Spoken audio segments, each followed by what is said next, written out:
Ladies and gentlemen, please welcome Jill Vaughn, the Executive Director of the Downtown Orlando Partnership, and Stephanie Darden-Bennett, 2021 DOP Board President. Welcome, everyone. Thank you for joining us today at the 2021 State of Downtown, presented by OUC, the reliable one. The Downtown Orlando Partnership is pleased to partner with the City of Orlando, Mayor Buddy Dyer, and the Downtown Development Board for this event. We are rich in history, and this last year has shown us the importance of the ethos that defines us, partnership. For 60 years, the Downtown Orlando Partnership has convened, collaborated, and led a bold vision to help power this beautiful city center. This vision is made possible by partnering and working together. Together, we contribute to the growth and evolution of downtown Orlando, and we make downtown Orlando a premier destination to live, work, learn, play, and create. The state of downtown is strong. The state of downtown is diverse. The state of downtown is resilient and welcomes all to come, make your mark, and help power our next 60 years. Downtown Orlando, you have proven that you are incredibly strong. A sincere, heartfelt thank you to the DOP board, our Chairman Circle members, and our downtown champions. Thank you to our amazing sponsors for helping us make the 2021 State of Downtown possible this year. Special thanks to our event sponsor, AT&T, Charlene Brock, Orlando City and Orlando Pride, Orlando Health, and University of Central Florida. Thank you also to our in-kind sponsor, Tito's, and it was with immense gratitude. A huge thank you to our presenting sponsor, OUC, the reliable one. This has been a true partnership. It is now my pleasure to introduce you to Britta Gross, Board President of the Orlando Utilities Commission. Britta, thank you.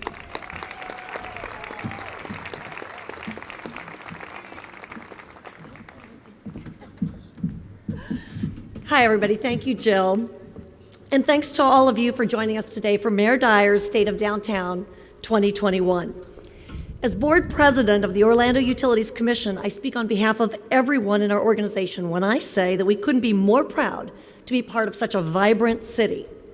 Innovation and collaboration are key ingredients for successful cities and organizations, and it can be felt right here in Exploria Stadium.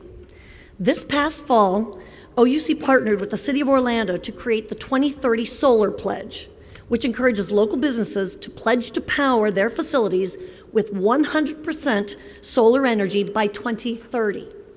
As the first subscriber to the OUC Community Solar business, in 2018, the City of Orlando paved the way for the pledge. Orlando City Soccer Club and Orlando Pride are also among the founding partners that signed onto this pledge. And that's just the latest in our mutual commitment to sustainability and innovation. For example, as you drove up to the stadium today, you likely saw the solar-powered sculpture titled Gyration. It was created by University of Central Florida students in partnership with OUC and installed just last year. And throughout the stadium, you'll see hydration stations installed by OUC to provide great tasting, high-quality drinking water while also practicing conservation.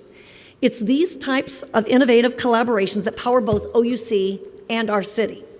Let's take a look at this video showing a few of OUC's other innovations helping to move our city forward. For nearly a century, OUC has provided safe, dependable, and affordable electric and water service to our customers. Over the years, you've come to know us as the reliable one because of our steadfast dependability, and as the sustainable one too, for our commitment to environmental stewardship. By 2030, OUC will have more than 1,500 megawatts of solar energy powering the grid as we work toward our goal of net zero CO2. We're one of the first electric utilities in the nation to explore the capabilities of hydrogen as a clean energy source. We're leading the charge on electric vehicle adoption through innovative electrification programs. As our future transforms, we're keeping our community top of mind, developing creative programs to encourage conservation. All of these together put us on the path forward as we've committed to achieving net zero carbon emissions by 2050. Learn more at ouc.com. Hope you enjoyed that film. As you can see, we're planning for the future, and partnerships with entities like the City of Orlando are critical to ensuring a sustainable next generation. From public EV charging stations to electric buses with links to solar projects, we're forward-thinking and diversifying our portfolio with renewable energy to ultimately meet our goal of net zero carbon emissions. As we look ahead, we continue to improve the present by providing our customers with safe and reliable energy and water services, while always identifying new innovative collaborations to lead us and our partners to a cleaner, greener future. We're dedicated to helping improve the lives of those we serve and building a better community for us all. I look forward to hearing more from Mayor Dyer in just a few minutes. Enjoy the rest of today's program. Thank you very much.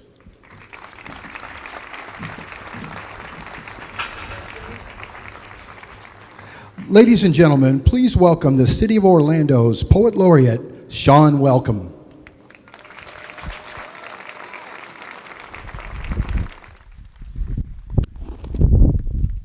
Good afternoon. Good afternoon. As we think about working together and the continued development of downtown, I've appropriately titled this poem, Legos. Reds, yellows, and greens govern daily traffic scenes, taking vertical turns to shine bright, working together for the greater good of us all getting to work on time. So simple yet so complex. Add blue to the mix and you might think of Legos. You know, the plastic pieces parents hate to step on.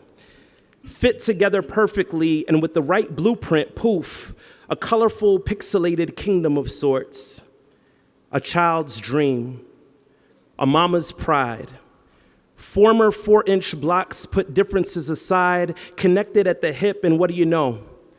A battleship, or Home Alone's home, or multicolored pyramids. Our colors control the flow of traffic, our shapes, not as impressive sitting alone. Our pieces, our parts, our partners make building blocks a supernatural experience with hues beyond the color spectrums we're used to, and it's beautiful, so let go. Let's go, no matter the weather. From mass traffic flow to creations yet unknown, anything's possible if we do it together. Thank you. And it's now my pleasure to introduce to you the happiest mayor in the nation, Mayor Buddy Dyer.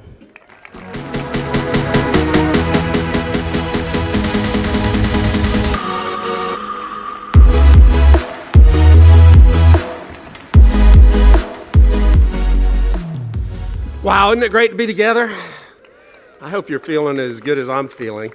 Isn't Sean probably the best poet laureate in all of the United States? Fantastic poem. So we practiced this morning and the sun was coming from the other direction.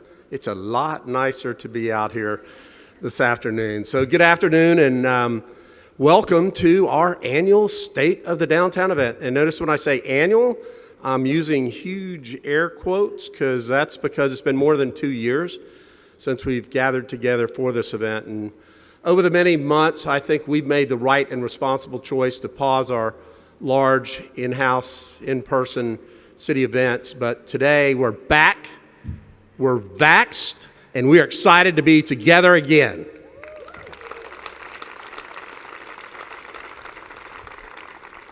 First, in all sincerity, I want to thank you for being vaccinated and protecting one another, and that's why we can gather here today. So thank you for being vaccinated.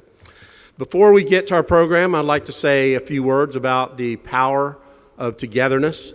This is the State of the Downtown event, and when most of us here downtown Orlando, we think about places. Our skyline, Lake Eola, watching a Magic game at the Amway Center, Church Street, the UCF Valencia campus, your favorite restaurant, maybe this soccer stadium. But here's the thing. Buildings and iconic landmarks might be a physical representation of what a downtown is, but the soul of a downtown is being together. The soul of a downtown is about the unique experiences that can only be created when we are together. The soul of a downtown is about the memories that we make together. Unfortunately, for the last couple of years, a little bit of our soul has been missing. So how about if we pause just for a moment and celebrate the simple fact that we are together in our beloved downtown Orlando.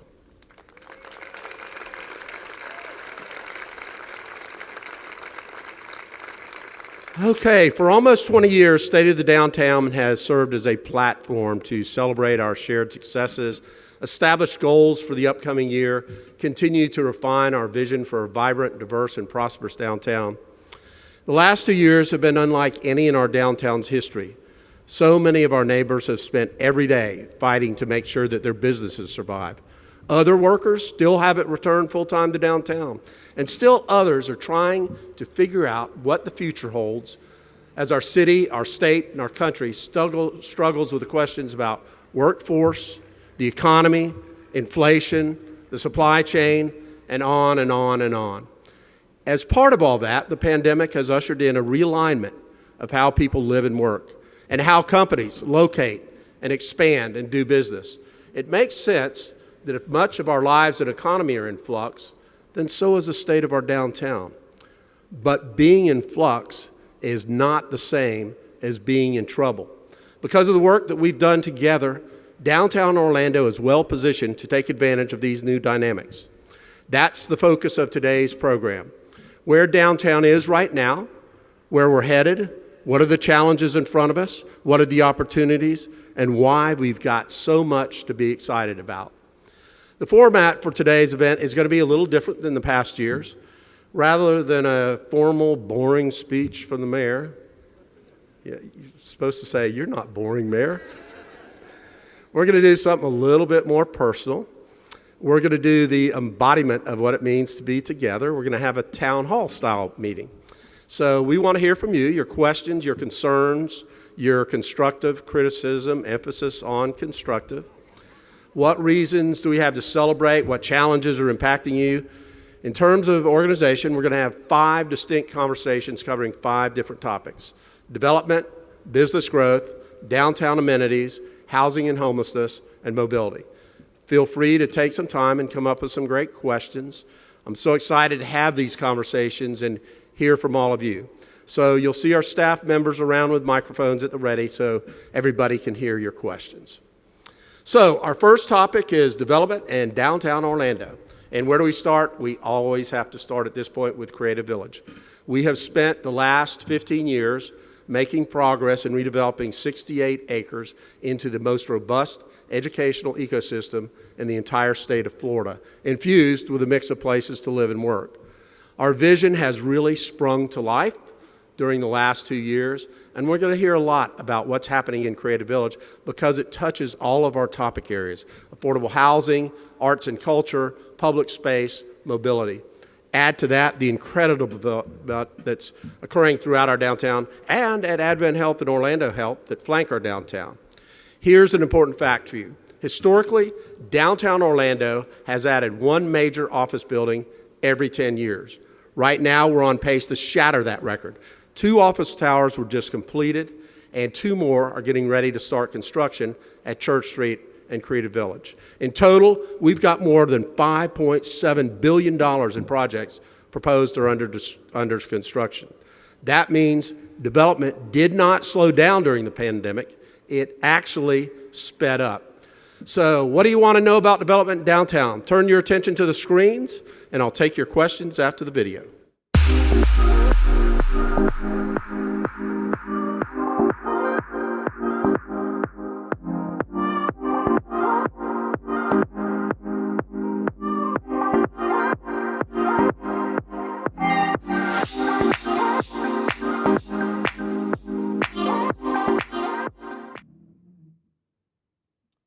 Okay, who's got the first question? Right in the middle.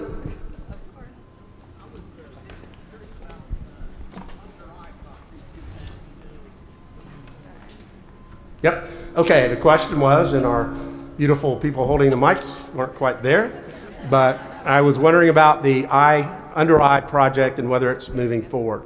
So we want to create additional public space in our downtown and connect the east and west. So for so long, I-4 has divided the east part of our town from the west part, Paramore and the downtown.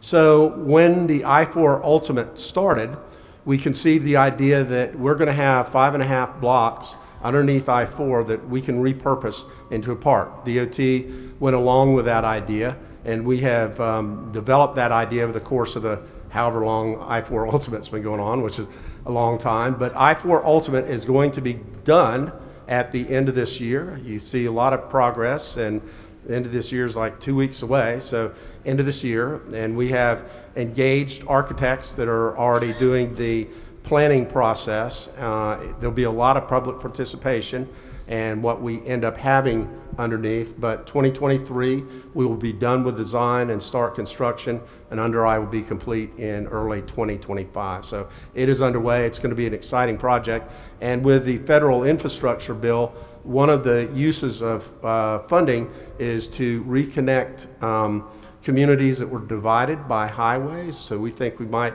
be in line to get a little federal funding to help us along the way as well. Mayor, stage left. Mayor. Okay. This is admittedly a little bit of a softball, but I know that we look at other cities for best practice across a number of different areas. I wonder if other cities in your time look at us. Do you have visitors from other cities who come here and say, how are you doing this? Absolutely. We have a lot of groups. Actually, I was with the mayor of New Orleans recently, and she wants to bring a business group here after the first of the year to take a look at Creative Village and how they might be able to do something like that. New Orleans, we've had Anaheim was here maybe a couple of years ago, and they were thought it was how remarkable, what a great working relationship we have with Disney, because they don't have that same type of working relationship out there. But we get a lot of people that come and try to loan ideas, or we try to loan some good ideas from them. And I love softball questions. I don't have a problem with that at all. Mayor, the third question is over here to your right. Jamila? Dr. Cartwright. Here's the new president of the University of Florida, Dr. Cartwright. Central Florida. What did I say?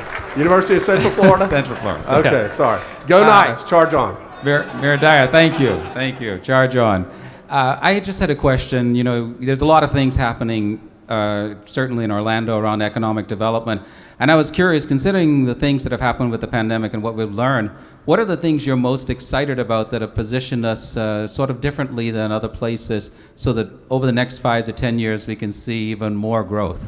Well, one of the things is that none of our development really slowed down. If you look at our permitting in 2019 and 2020, it was pretty much level. We didn't lose any ground. And permitting in 2021 is way up above 2019. So people continue to want to move here, to want to work here, to want to live here. So I think we're in a pretty good position. The most important thing, quite honestly, is managing the growth and doing that right, and then investing in two things: housing, especially affordable housing, and then transportation. Mayor Demings is here, and he's going to push a 1 penny-cent sales tax for transportation, and that's going to be important as we get between 1,000 and 1,500 people moving to Central Florida every week. So that's certainly important areas that we need to focus on. One more? Mayor. Terry Olson. Terry Olson. Hey, in our experiential world, and with these new parks going in under I-4 and Creative Village, are we planning the infrastructure for festivals? There's a lot of festivals happening in Central Florida, and it'd be great if we plan ahead as opposed to try to retrofit for that. Yep, absolutely. And Fusion Fest is one of the great homegrown festivals. Immerse, another one. We're creating additional green space for different types of events. So we all focus on Lake Eola Park, and we focus on the front yard now at Dr. Phillips Center. But we've closed downtown on several occasions, this year, in fact, to be able to host very large events in our downtown area. We'll have Luminary Green over in Creative Village, which will be another place, but we want to be a place where we can host great events. Okay, shall we move on to the next part? Thank you for those great questions.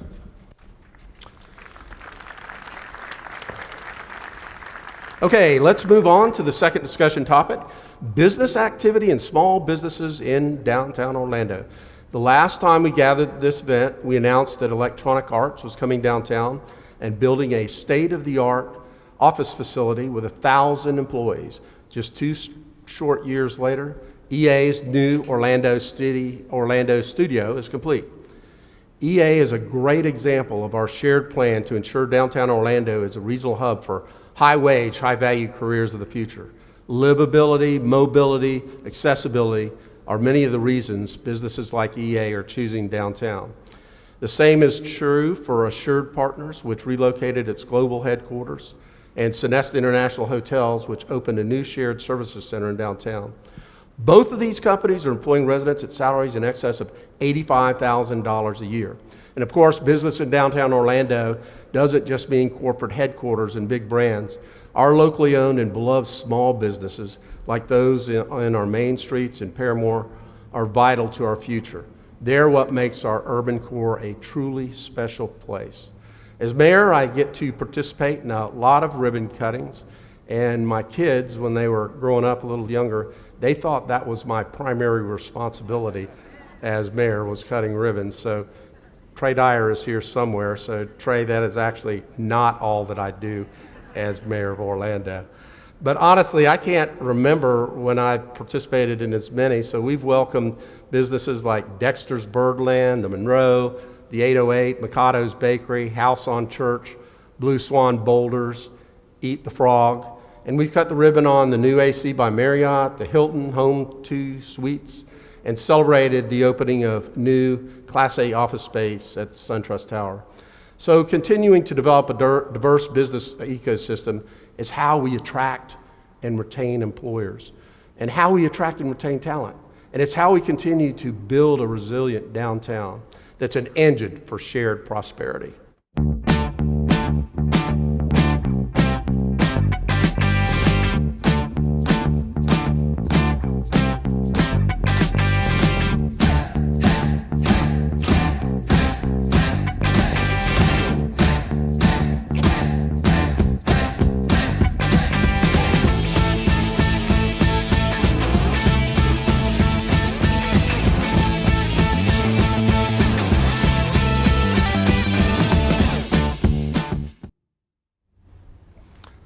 Okay, who's got a question related to our small business environment in downtown?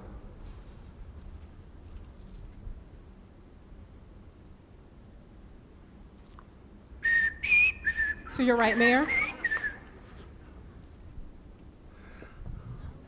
Can you talk about the new rules for the small restaurants with liquor licenses, the SRX type?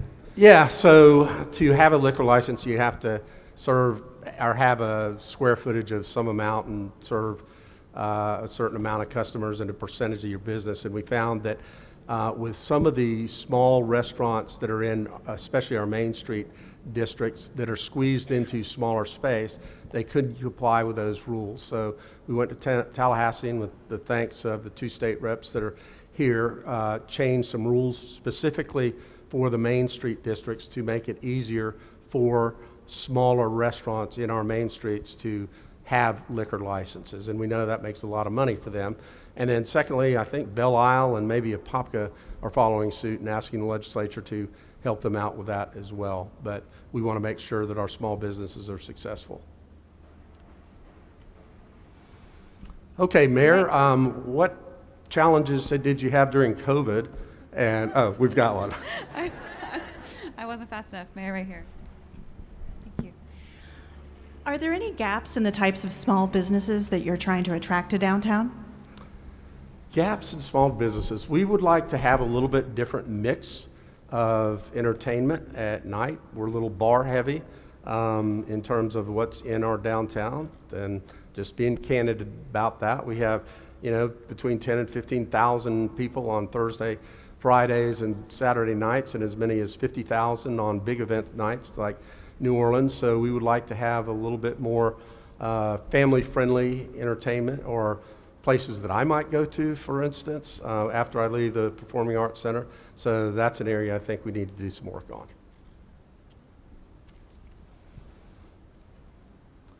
Okay, I'll ask that one question that I was thinking of. so Mayor, we do have a question over here. Okay, I'm not very good at this spotting. Okay, there we go, Kelly. Mayor, I'd like to hear what your favorite small businesses are downtown. Oh, that's a nice one. That's like choosing between Trey and Drew, and today it's Trey, obviously, so he's here. But you know what I really like about all the small businesses?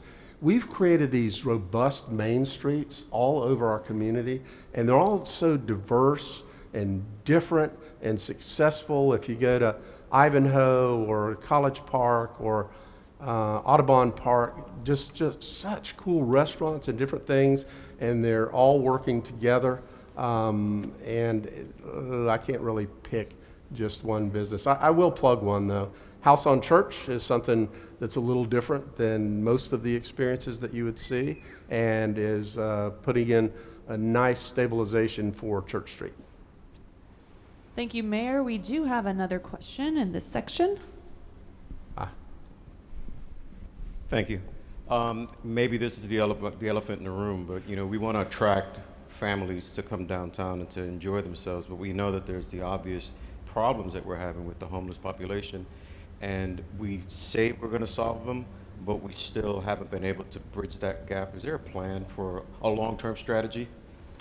Well, there's two aspects. I thought you were going to ask about the nighttime activities. I have a whole section on homelessness coming up, so why don't we save that particular question for segment number 4.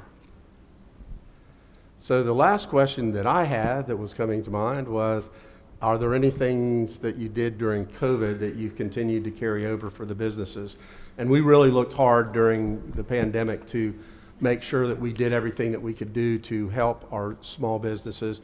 The CRA did $1 million worth of rental assistance to various businesses, I think 60 to 65 of those. And then of course we had the parklets, we had reduced permitting, and we also helped businesses expand to outdoor spaces in their parking lots. So we're going to maintain the parklets, and we're also going to try to help businesses continue to use public space and parking lots for outside dining, as we've found that's a great area for them to expand into. Thank you for those great questions.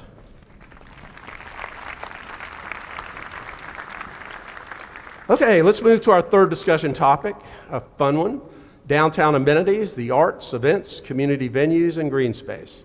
We just talked about why having a unique ecosystem of businesses is important for our future, but we also know that those businesses and their workforce demand a wide array of leisure offering.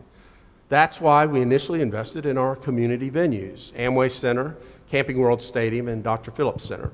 And we're excited to announce the final theater, Steinmetz Hall, will open next month. How about that?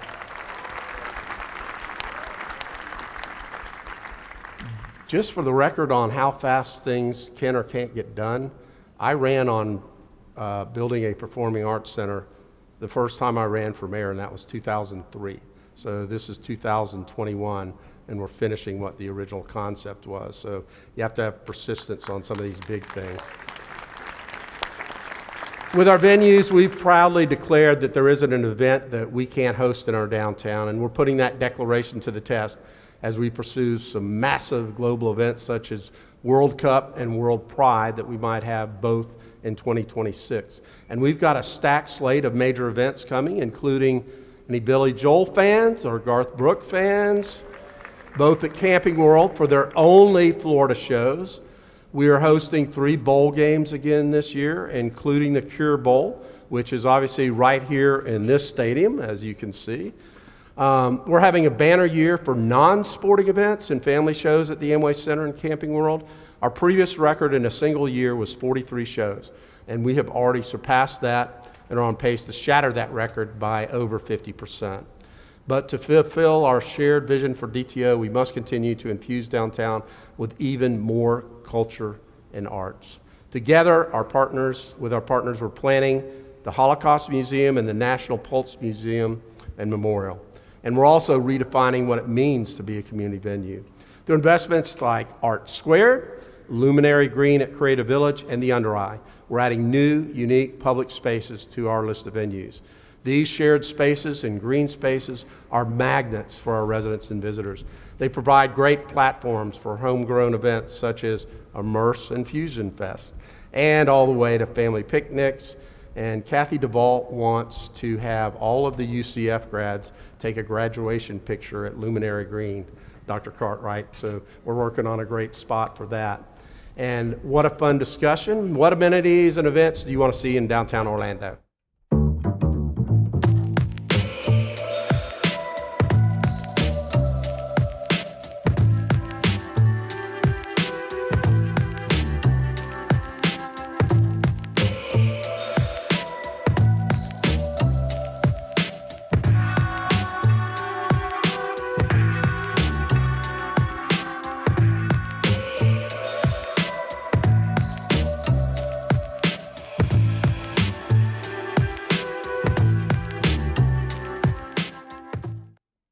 Okay, this should be a fun one.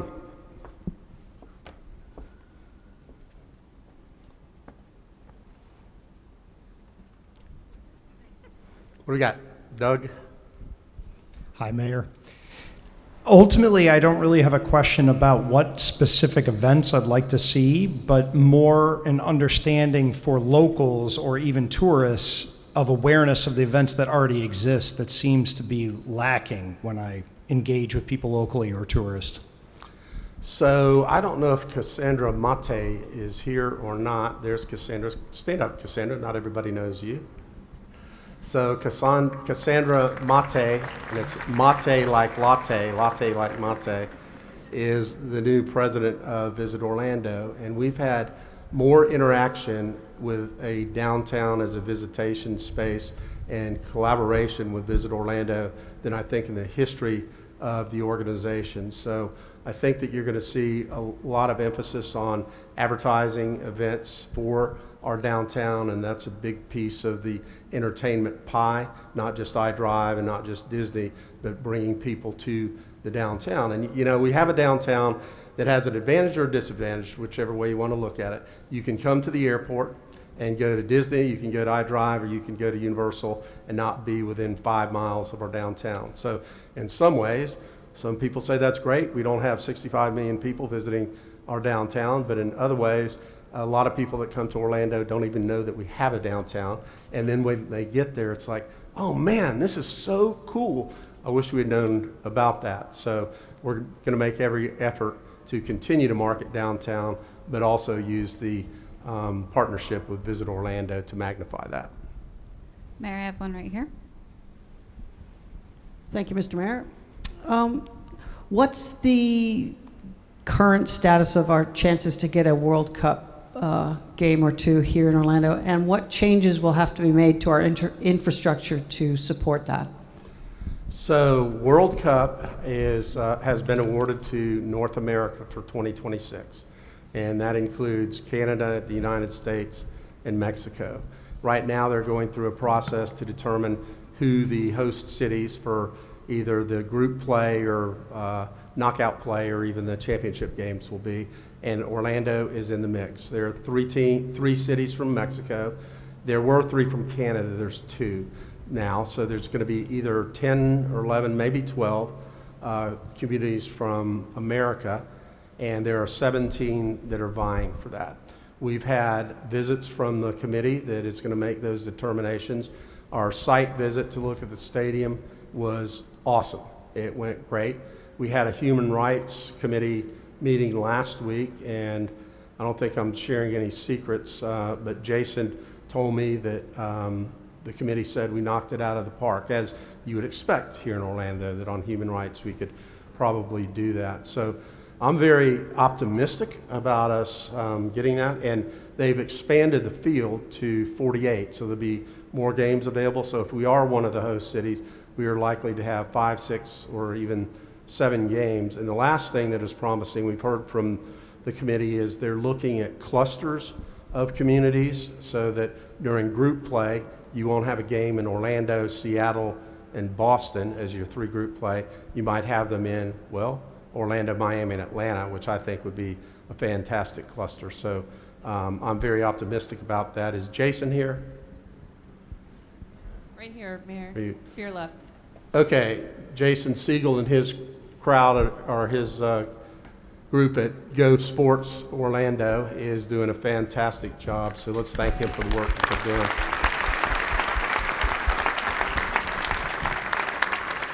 And I don't ever have a lot of chance to compliment Governor DeSantis.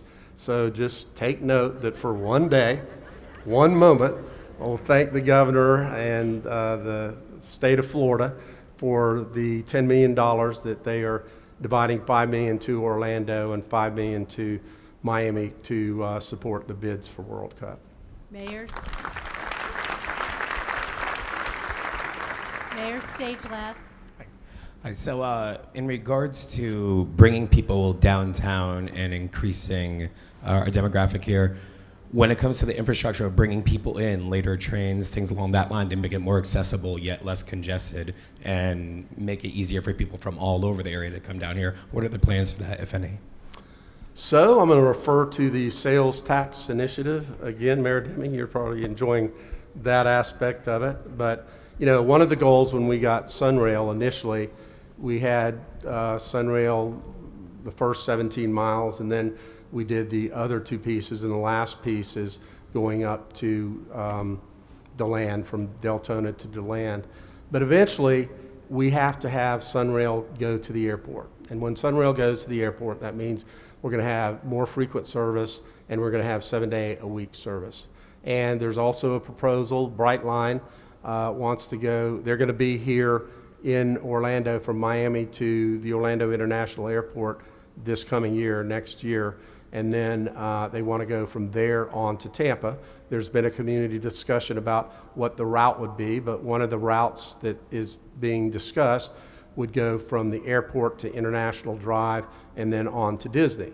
And if we did that, then we would do east-west Sunrail traffic on that as well. So that would extend the ability to get to a whole lot of places via Sunrail if we can get that expansion done. But it's hard to do that if we don't pass the penny sales tax because of the operational cost. It's not the capital that's really the huge thing, it's the operation to get that done. And we would also be able to obviously expand the links system, which has never had a dedicated funding source, and it would be important that they have that. And then there's always scooters for that last mile. I was a scooter hater and said we'd never have scooters in our downtown, but they have worked out pretty well, except according to Commissioner Sheehan, because I keep leaving the scooters in her yard and not picking them up. But we're looking at all types of different mobility and then making it easy to get around, which we'll talk about in the last section of this program. Mayor, Center. Yes, Mayor.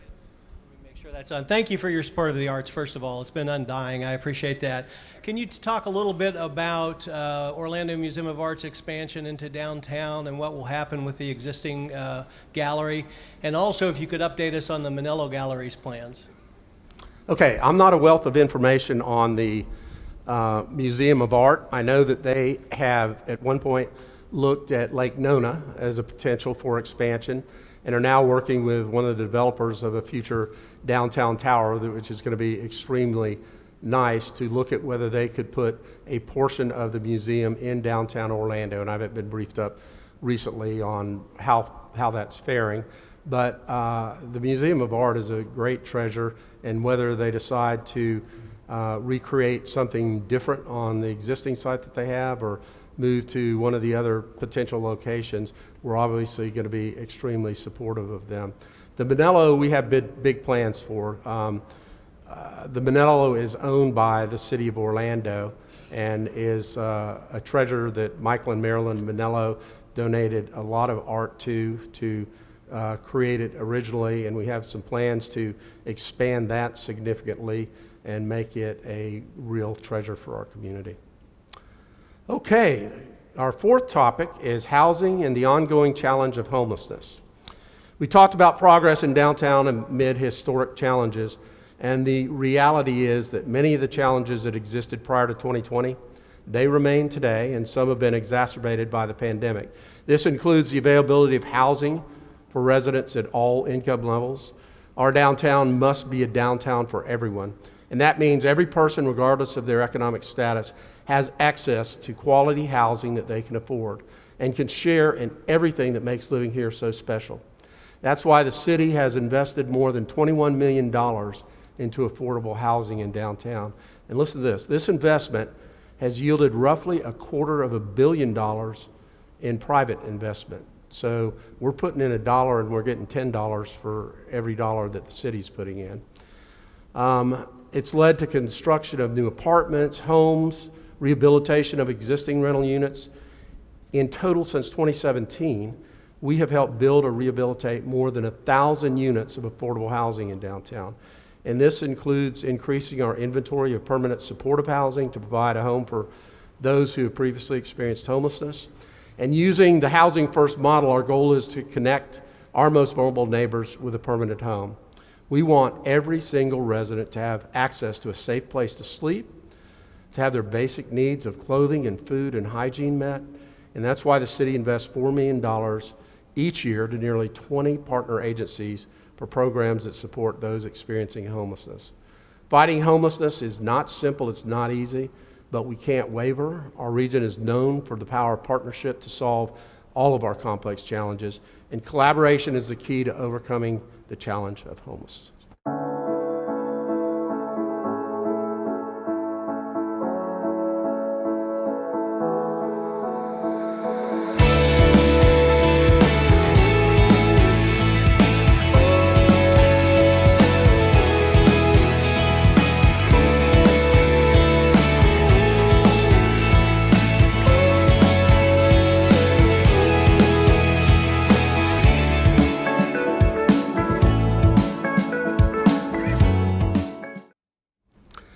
So I'll pick up on that question said that I would answer in this segment. And a lot of great not-for-profits and local governments that are working hard on the issue of homelessness in our community. And we are using the Housing First model in terms of getting people into housing. And right now, we have housed through permanent supportive housing over 400 individuals that 99% are still housed from the time that they entered that housing market. So think of that, 400 people that we have taken either out of the woods or off the street and given them wraparound services. But there's a greater need than that, and we know that. In terms of affordable housing, that exacerbates the issue, and Central Florida is one of the places that wages are low and housing prices are high. We've worked as a city to try to overcome that the best we can, but that's an issue that needs to be solved on a regional basis. I know that our members of the legislature are fighting hard to keep the Sadowski Fund from getting raided every year like it has been for about the last 10 years. But some of the things we've done in our community, we have the Paramore Asset Stabilization Fund, so in collaboration with a not-for-profit that purchased 85 homes in Paramore, we put $1 million+ in for the rehabilitation, and OUC worked on making them more energy efficient. So that's keeping 85 people in their homes at the same rates that they were, rather than having the rent climb. Paramore Oaks, phases 1 and 2 are both affordable projects, and we're, I've talked a little bit about Creative Village, but that's our sparkling new jewel, right? We put affordable housing in Creative Village. So Amelia Court 1 and 2 both have affordable housing units in it. There are 256 units, and there's 177 of them that are affordable. So we're putting our money where our mouth is. And two that I'm particularly proud of is Richard Allen Gardens is a apartment complex in Paramore that has Commissioner, maybe 30 units, something like that. And we put $1 million into renovating that, and they are just wonderful places to live now without the price going up. And when you think about affordable housing, you think about the new project that will build or scattered housing, But one of the other things that we did is Baptist Terrace is one of those senior high-rises in downtown Orlando, and it was funded with HUD money back when they were doing that, and they were required to keep it affordable for some number of years. Well, that number of years came up a couple of years ago, and it looked like that building was going to be sold to private development for market rate housing, and we were able to work with ONIC. We put in $1 million, and the total project ended up being about $36 million, and they totally revamped that and kept, 197 units of affordable housing for seniors, and that will be affordable through 2041. And that's another important one that we were able to do and leverage. We put in $1 million and got a $36 million project. Other questions on that? Mayor, we have another question to your right. Mayor, working on the front lines with you and the commissioners, I want to take this opportunity to commend you because this city is making a great effort to solve problems in this very complicated field. So I want to salute you and the city commissioners for that, and thank you for that. Question for you. What efforts are being made to bring together private industry, government, and nonprofits, because when we work together, we're a healthier community? I 100% agree with you on that, and we can't solve either the affordable housing issue or the homelessness issue without all three participants, the not-for-profits, the local government. Certainly local government can't solve it on our own. So we're willing, and we think that we have a pretty good partnership with the three groups that you mentioned, because we have not-for-profits, 20 or so, that are engaged in the work. We have for-profit businesses that are helping to build the housing that we need, or to make available housing for permanent supportive housing. So I feel like we're doing a lot of that already, but continue to expand on that. Okay, I have one last question in this area that I would like to ask. Okay, if you're a business, how can you help, segueing off of that question, how can you help in regard to homelessness? So there's two aspects of this. One is don't give to anybody that's soliciting on the street. That's not going to help them. Give to the agencies that can give them a meal or give them social services, and there are a lot of those that do fantastic work, so I would encourage that. And those of you that are concerned about people that are soliciting, the best way to not have them soliciting in certain areas is by not giving them money on a street corner or an intersection. And that sounds a little hard-hearted, but it's what's best for our community, so I'd encourage that. And then I'm going to tell you just a quick little story about a woman named Marissa. So Marissa found herself homeless through a variety of circumstances a few years ago and ended up at the Coalition for the Homeless. And she was there about 9 months or so and didn't know how she was ever going to get out of poverty, how she was ever going to move out of the coalition. And she had a caseworker that cared deeply about her and recommended to her that she come right over here next door to the Christian Service Center. And housed at the Christian Service Center is an organization called First Step Staffing. And First Step Staffing provides all the normal things that a staffing company would do. But they also do background checks and drug testing, one-on-one mentoring, and they find jobs for homeless individuals. So for the last about 2 years, Marissa has been working in the City of Orlando Parking Division and now has her own apartment, is lifting herself up. So if you want to know something you can do, every business I talk to is having a hard time finding people to go to work. So if you have entry-level jobs or small skilled jobs that can employ people, think about contacting First Step Staffing right over here at the Christian Service Center.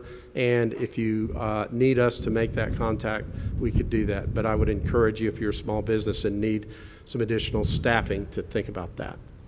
Thank you for those questions, and we will move to our fifth and final discussion topic, which is mobility. When you think about great cities, what comes to mind? Perhaps it's the ease and options of getting where you want to go, from meeting to meeting, from museum to park, from home to work. From one cool neighborhood to the next for shopping and dining, transportation is our final focused area of the day. As you can see, it connects to every other one of our focus areas that we talked about. It is literally the connection between development efforts, businesses, events, and cultural amenities. And as the economic and cultural hub of our region, our downtown must connect our urban core to the rest of the region, our airport, and our entire state. As a Central Florida community, we've made great strides in expanding these connections. By the end of the year, as I mentioned, I-4 Ultimate will be complete. Next year, Brightline begins service in Orlando, providing high-speed rail options from Miami to Orlando. And in our urban core, we've increased mobility options. Through a partnership with Lynx and OUC, our downtown bus circulator limo is now more efficient, operating on electric battery power. Our electric scooter system has seen more than 1 million scooter trips, with 1/4 replacing car trips. And next month, we'll start construction on the downtown connector trail and close the largest gap in our downtown loop, providing another safe route for pedestrians and bicyclists. As our downtown continues to grow, our transportation infrastructure will need to grow too. That's why we're launching a downtown master planning initiative.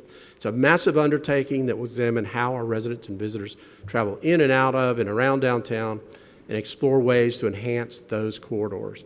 We're looking at changing Orange Avenue and Magnolia to two-way corridors. We'll conduct an in-depth walking audit and identify new gateways and festival streets throughout our core. And as you can see, there's a lot to talk about. So let's view the video.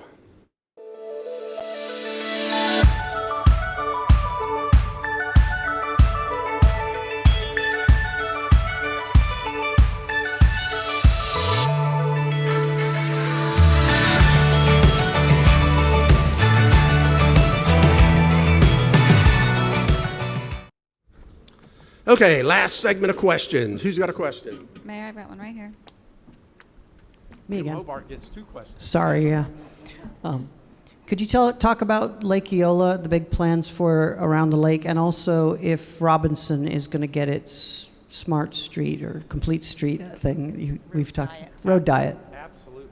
Still on for this? Are we still on? Yeah, we are still on with that. Okay, so we've been doing a new master planning process for Lake Eola that had substantial public input that we're bringing to a conclusion. Where we're going to get the money to do everything that is in that plan is another topic of discussion, but it is a fantastic retrofit to our beloved Lake Eola. So we're very focused on improving that part because I don't know how many millions of people visit that every year, and it's obviously the signature park and downtown feature, so much so that our city logo is the fountain in the park. Robinson is one of the streets that the DTO plan is very focused on, having a little traffic downsizing, going probably to 3 lanes and then making it more pedestrian and bicycle friendly. So that is definitely on the books when we have the funding to do that. Mayor, I have a question here to your left. Hi, Mayor. I am so excited to hear that Magnolia and Orange is still in the plan for looking at two-way streets. What is the status of that? So that's, as I mentioned, as part of our master planning for the downtown. We've done a lot of work in North Quarter in looking at two-waying of those streets in that section, but we haven't studied as much below 50 and then down to City Hall. So that will be part of the master planning process that we're doing over the next year and a half. Mayor Dyer, straight in front of you. Hi, I want to first start by saying orlandoatplay.com is a great place to go to find out everything that's fun and culture and arts and history in Orlando. So check that out. My question for you is, though, with every major car company announcing their EV plans by 2030, 2035, what's the city of Orlando doing to get ready to enable that? I'm just chuckling because that's Linda Ferroni. He's vice president at OUC, who's helping us with our electric infrastructure planning. So we didn't plant that question necessarily, but it's a great question nonetheless. So, you know, with our GreenWorks program, we have sought to be the most sustainable city in the Southeast United States, and by most objective measures, we have met that. One of the ways that we are doing that and reducing CO2 emissions is by being ready to be a community that can be a easy place to have an electric vehicle, because a lot of people that buy them or don't buy them is because of range anxiety and not knowing when and where they're going to be able to charge their vehicle. So it's important to have a robust infrastructure charging infrastructure, and we just did, well, with your help, 300 charging stations, and part of that infrastructure bill that Congress just passed does set aside money for specifically continuing to do that, so we hope to take the opportunity to get some of that funding as well. Wow, do I feel sprinkles? There was no way it was possibly going to rain today. So one last question, and then we will move on to the last segment. Mayor Dyer, right over here to your right. Down in the expensive seats. Feeling very fancy down here. My name's Christine Palkowitz, and my question for you is, with the development of the space tourism that's growing, are we playing any role in attracting talent to Florida, or to bring some of that business here in terms of headquarter locations or anything like that? In terms of the space industry?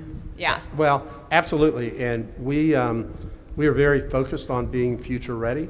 So that means playing in the area of eVTOL, so vertical liftoff and landing vehicles, autonomous vehicles, electric vehicles. All of them have bases here. We think we may end up being the first eVTOL community in probably the United States. So that'd be pretty cool. Beep is headquartered here with autonomous vehicles. I'll let you in on a little secret. We're trying to establish a beep route in downtown Orlando, so having some autonomous vehicles in our downtown. So we want to be able to embrace the technology. And then we're the only city that is working with NASA on some of the things that they're doing, getting ready for all of the space exploration. Pretty cool stuff. Okay. So that's what we have time for, and I'm going to go before it starts raining. So before we transition to our reception, I want to say a few thank yous. First to my beautiful wife, Susie, for her love and support. Susie. As well as my oldest son, Trey, who's embarrassed that I've referenced him now 3 or 4 times during the course of this. But Trey, it's bad when you get a bigger ovation than I have throughout the course of the whole thing. To the members of the Orlando City Council who are here today, Commissioner Jim Gray, Commissioner Tony Ortiz, Commissioner Robert Stewart, Commissioner Patty Sheehan, Commissioner Regina Hill, and Commissioner Bakari Burns, would you guys just stand and let us put some love on you?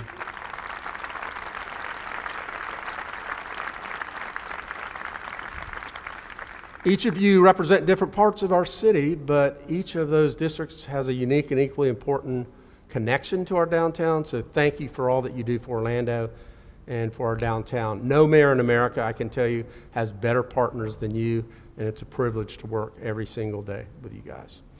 We're fortunate to have other elected officials here with us today. Please help me recognize Orange County Mayor Jerry Demings, who had to step away early, apparently.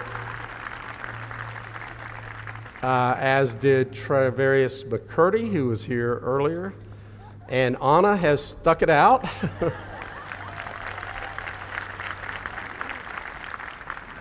So much of what we've accomplished together is due in large part to the hard work of our Downtown Development Board and CRA. And this year marks our 50th anniversary of the DDB. And I'm pleased to acknowledge its Executive Director, Mr. Downtown himself. Thomas Chapman is here, and we're excited to have him and in great health. Thomas. We also want to thank the Downtown Orlando Partnership for its leadership and hosting this event. Thank you very much. As we heard earlier, it's the DOP's 60th birthday, so here's to another 60 years of progress and partnership in downtown. We want to recognize the ownership and leadership of our 2 hometown soccer clubs, our hosts today. Orlando Pride and Orlando City owner and Chairman Mark Wolf is here with us today with his executive board. Where are you, Mark?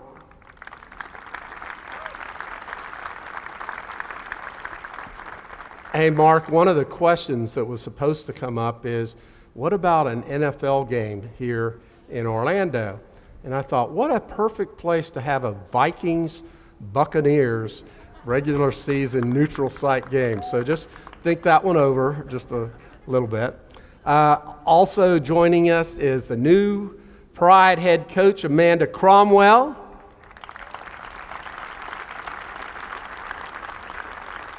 And the new Orlando City Orlando Pride President of Business Operations, Jared Dillon. I hope you'll accept this warm welcome to the City Beautiful.